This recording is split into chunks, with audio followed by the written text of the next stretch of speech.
Hello everyone. तो आज के इस वीडियो में आप सभी का स्वागत है।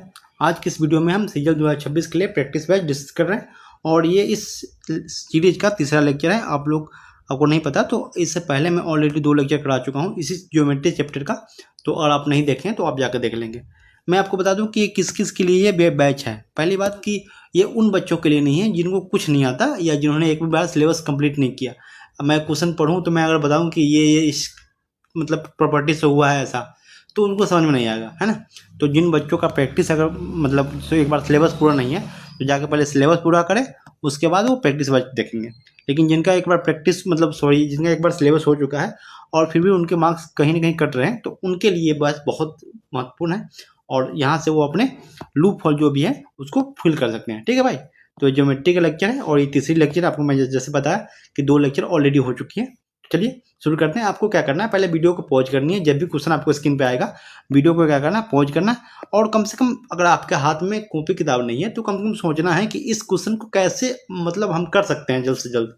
एक बार आपके दिमाग में स्ट्राइक होना चाहिए कि इसको इस वे से जा सकते हैं या ऐसे जा सकते हैं या कैसे भी जा सकते हैं इस क्वेश्चन को सोल्व करने में। ठीक है, चलिए अगर पहला क्वेश्चन ये है कि ABC में AB बराबर AC तथा D भुजा AC पर एक बिंदु है जिसमें BD बराबर BC है, AB बराबर 12.5 सेंटीमीटर है तथा BC बराबर 5 सेंटीमीटर है। तो DC का मान ज्ञात कीजिए। ठीक है, क्वेश्चन आपने पढ़ लिया। चलिए मैं बताता हूँ कैसे करते हैं। मैंने एक माना कि ये एक त्रिभुज है ABC। इसमें बता रहा है कि D भुजा है जो AC पर है। आगे बताया है कि BD बराबर BC है, लेकिन एक जगह ये भी कह रहा है कि AB बराबर AC है। इसका मतलब क्या हुआ कि जो ये भुजा है ये भुजा के बराबर है। ठीक, अगर मैं बात करूँ त्रिभुज BDC में, है ना, BDC में इस त्रिभुज में बात करूँ तो अगर मैं मानता हूँ कि ये एंगल थीटा है तो ये भी एंगल थीटा हो जाएगा, क्योंकि दो भुजा बराबर होने पे दो संगत कोण आपस में बराबर होते हैं।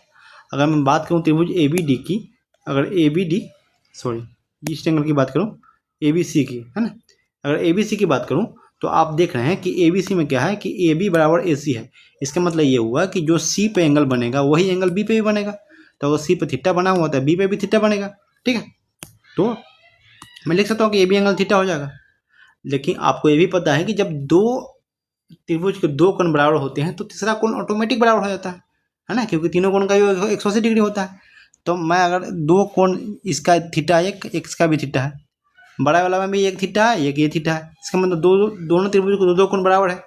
तो मैं ऐसे मान सकता हूँ कि अगर ये कोण के वाला, अगर ए वाला एक कोण को मैं के मानता हूँ तो जो ये छोटी वाली कोण है इस त्रिभुज BDC में ये इसका वैल्यू भी के हो जाएगा। ठीक है, तो ट्रायंगल यहाँ से क्या हो जाएगा, ट्रायंगल ABC सिमिलर हो जाएगा ट्रायंगल BCD के।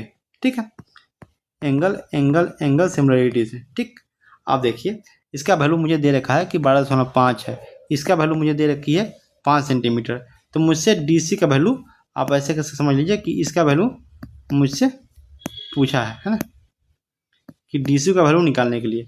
देखिए तो हम त्रिभुज कैसे निकालेंगे, हम एंगल को इक्वेट करते हैं। जैसे कि हम देख रहे हैं कि बड़ा वाला ट्रायंगल ABC में C के सामने का कौन मतलब भुजा कौन सा है, तो 12.5। तो 12.5 बटे इसमें मैं देखूं कि इसमें थीटा के सामने का कौन सा भुजा है, तो 5 सेंटीमीटर छोटा त्रिभुज में, तो 12.5 बटे 5 हो जाएगा। अगर मैं बात करूं इसमें कि इसमें बड़े वाले ट्रायंगल में के सामने कौन सा भुजा है 5 सेंटीमीटर, तो 5, और छोटे वाले त्रिभुज में के सामने क्या है DC, तो यहाँ हो जाएगा DC। तो यहाँ से DC बराबर हो जाएगा CD बराबर होगा 125 12.5 बटे 25, तो ये कटेगा 1/2 या 0.5 सेंटीमीटर हो जाएगा इसका आंसर। ठीक है, आई होप कि आप समझ पा रहे हो चीज़ों को। चलिए अगला क्वेश्चन ये कह रहा है कि ABC में AB बराबर AC और D BC पर एक बिंदु है। यदि BD 5 सेंटीमीटर है, AB बराबर 12 सेंटीमीटर है और AD बराबर 8 सेंटीमीटर है, तो CD की लंबाई ज्ञात कीजिए। सीजल 2000 मेंस 2018 में पूछा गया क्वेश्चन है। आपको लग रहा होगा ना ये भी क्वेश्चन पूछा गया CPU 2025 CPU 2019 के पीडी में पूछा गया क्वेश्चन है।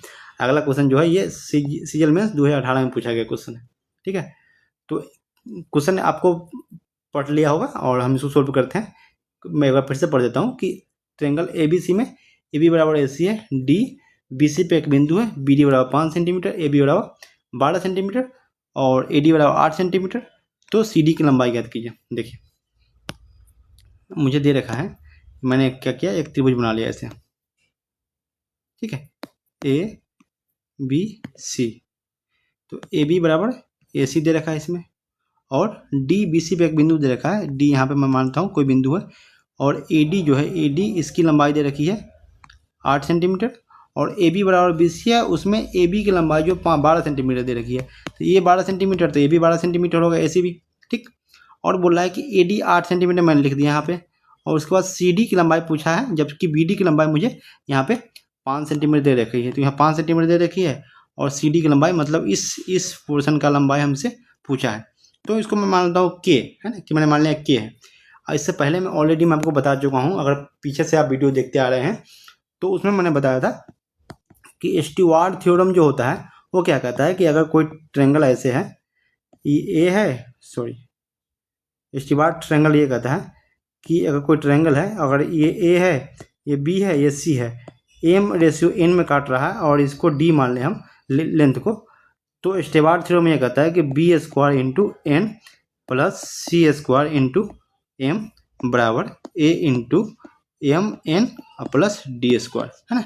ये स्टीवार्ट थ्योरम है, सिर्फ इसी थ्योरम को हम अप्लाई करेंगे इस पर, और इसका सोल्यूशन निकाल लेंगे। तो यहाँ पे क्या हम कैसे लिखेंगे इसको, कि इसको लिखेंगे 12 के स्क्वायर इंटू के प्लस 12 के स्क्वायर इंटू 5 बराबर 5 प्लस के इंटू 5 के और प्लस 8 के स्क्वायर 64। इसको अगर हम सोल्व करते हैं तो ये आ जाएगा 144 के प्लस 144 गुने 5, 14 पंचे 70 और 4 पंजे 20, 720 हो जाएगा, और बराबर अगर इसको गुना करते हैं तो ये हो जाएगा 25 के प्लस 64 पंचे 320 और प्लस 64 के, है ना। तो इसको हम अगर सोल्व करेंगे तो ये हो जाएगा, और प्लस ये जाएगा 5 के स्क्वायर, सॉरी 5 के स्क्वायर, ठीक।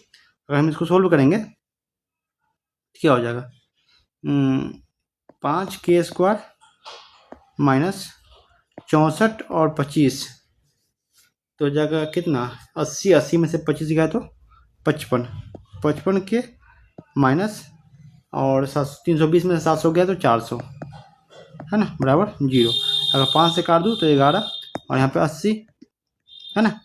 इसको अगर सॉल्व करता हूँ यहाँ पे तो के स्क्वायर माइनस 11 के माइनस 80 बराबर 0, तो यहाँ से टूटेगा 16 के माइनस 16 के प्लस 5 के, तो यहाँ से के का वैल्यू जो आ गया वो 16 आ गया, इसका मतलब इसका वैल्यू जो दे रखी है वो 16 निकल गया, है ना। खाली आपको स्टीवार्ट थ्योरम का यूज आना चाहिए, ठीक है।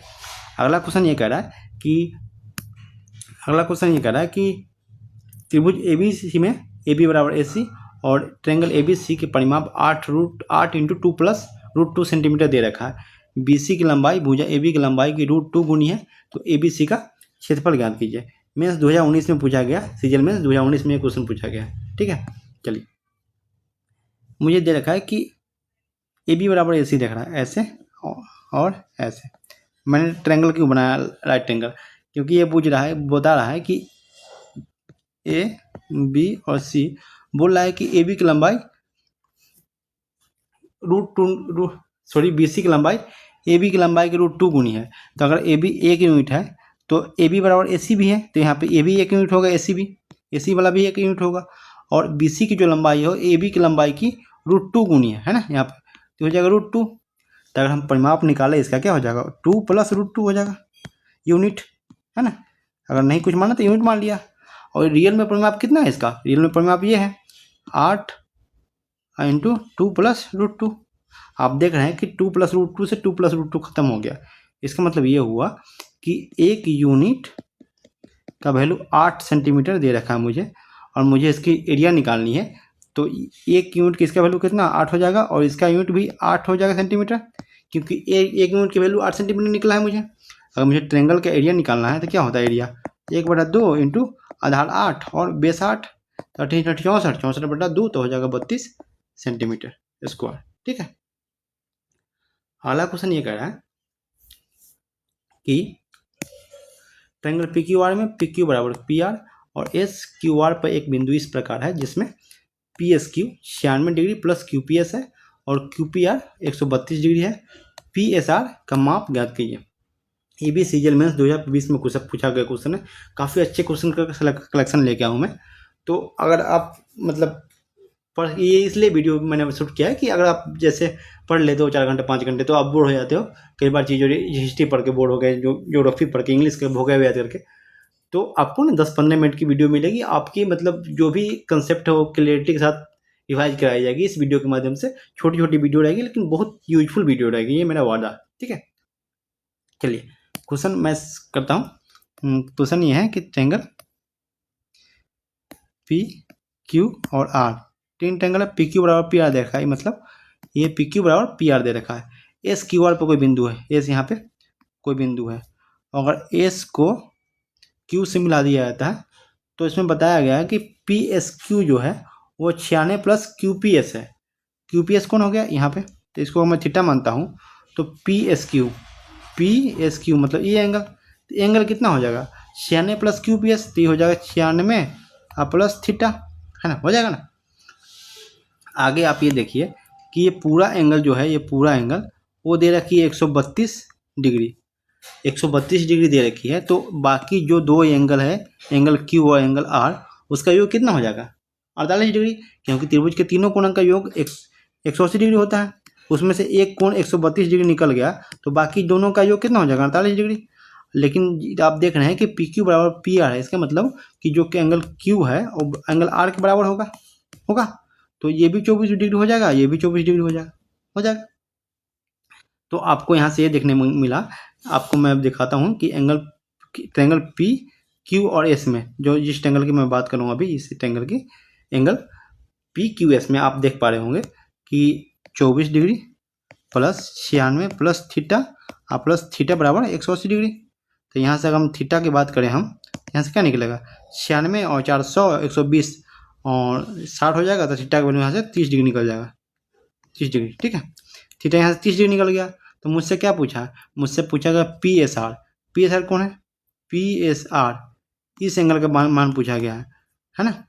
तो इस एंगल का मान कैसे निकलेगा 180 माइनस 96 प्लस थीटा, थीटा की जगह क्या हो जाएगा 30 हो गया, यहाँ से निकल जाएगा कितना 90 30 120 तो 60 में से 6 गया तो 54 डिग्री निकल जाएगा। क्योंकि ट्रायंगल अगर एक सीधी रेखा पे जो कोण बनता है वो आपस में संपूरक होते हैं। मतलब अगर ये 96 प्लस थीटा है और दे रखा है तो इस एंगल को निकालने के लिए हम 180 में से 96 प्लस थीटा घटा देंगे। ठीक है भाई, तो ये 54 डिग्री आ जाएगी इसकी आंसर। इस एंगल, जो एंगल मैं दिखा रहा हूँ यहाँ पे, उसका वैल्यू 96 डिग्री आ जाएगा।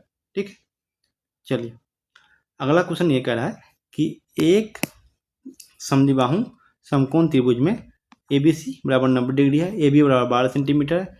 इसमें अंकित वृत्त की त्रिज्या क्या, ABC के परिगत वृत्त के त्रिज्या का अनुपात क्या होगा। देखिए इसमें ये कह रहा है कि एक ट्रायंगल है जो समकोण है ना, ऐसे है A B C, B पे 90 डिग्री बन रहा है।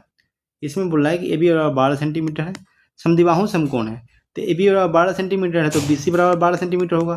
क्योंकि समद्विबाहु समकोण तभी होता है जब लंब और आधार दोनों बराबर होते हैं। तो अगर AB बराबर 12 सेंटीमीटर, BC बराबर 12 सेंटीमीटर, तो AC जो होगा वो हो जाएगा 12√2 सेंटीमीटर। अगर मैं इसकी अंतर्वृत्त की बात करूँ, अगर मैं ऐसे के नीचे एक ऐसे वृत्त खींच देता हूँ, ऐसे है ना, एक वृत्त ऐसे खींच दिया और एक वृत्त ऐसे बाहर से खींच दिया, ऐसे एक वृत्त बाहर खींच दिया, तो मुझसे ये पूछा गया है कि इसके इसमें अंकित वृत्त की त्रिज्या का और परिगत वृत्त की त्रिज्या का अनुपात क्या होगा। अगर मैं इसके त्रिज्या को छोटा आर मानता हूँ और बड़े वाला की त्रिज्या को बड़ा आर मानता हूँ, तो जो आर और आर का रेशियो पूछा गया मुझसे, तो जो आर का वैल्यू निकालूँ मैं, अगर आर का वैल्यू निकालना चाहूँ तो ये होता है P plus B minus H/2। जो बड़ा आर होता है वो क्या होता है H/2। तो इसका मैं रेशियो निकालूंगा, P कितना है 12 और B कितना है 12 और H कितना है 12√2/2 और इसमें कितना है H है 12√2/2, 2 से 2 खत्म, यहाँ से क्या हो जाएगा, अगर मैं 12 कॉमन ले लूँ तो ये हो जाएगा 12 2 माइनस √2, 2 माइनस √2, ठीक है। और नीचे क्या हो जाएगा 12√2 और इसको मैं काट दूँ तो हो जाएगा √2 माइनस 2 माइनस, अगर मैं √2 कॉमन ले लूँ तो यहाँ से तो √2 हो जाएगा और √2 माइनस 1 बटे √2। तो यहाँ से अगर मैं लिखना चाहूँ इसका रेशियो हो जाएगा √2 माइनस 1 इंटू 1। ये आर और कैपिटल आर का रेशियो हो गया। ठीक है भाई, चलिए तो आज की वीडियो में इतना ही। बस आप सभी का धन्यवाद जो आप इस लास्ट तक देखे वीडियो को। और आपसे बस एक रिक्वेस्ट है छोटी सी, क्योंकि अगर वीडियो आपको अच्छी लगती है तो वीडियो को लाइक कर दिया करें। नया चैनल है, थोड़ा ग्रो होने में टाइम लगेगा। और इससे कुछ भी आप अर्न कर पा रहे हो इस वीडियो से तो आप कमेंट करके बताइएगा। और वीडियो को मतलब लाइक करके जाइएगा। चैनल पर नए हैं तो सब्सक्राइब कर दीजिए। और जिन्होंने नहीं देखा इससे पिछले का वीडियो तो ऑलरेडी मैं बहुत सारे में एक्सपेक्ट करा चुका हूँ इस वीडियो मतलब चैनल पे छोटे छोटे वीडियो के माध्यम से। तो उस सब वीडियो का भी आप देख सकते हैं। और आपको कुछ और भी चाहिए होगा जैसे कि किसी और पार्टिकुलर टॉपिक पर वीडियो, तो आप किसी पार्टिकुलर टॉपिक पर वीडियो चाहते हैं है ना, तो उस टॉपिक को कमेंट में लिखेंगे आप कि हाँ इस टॉपिक की वीडियो चाहिए। जो टॉपिक ज़्यादा कमेंट में होगा तो उस पर जल्दी वीडियो आएंगे। ठीक है, चलिए धन्यवाद।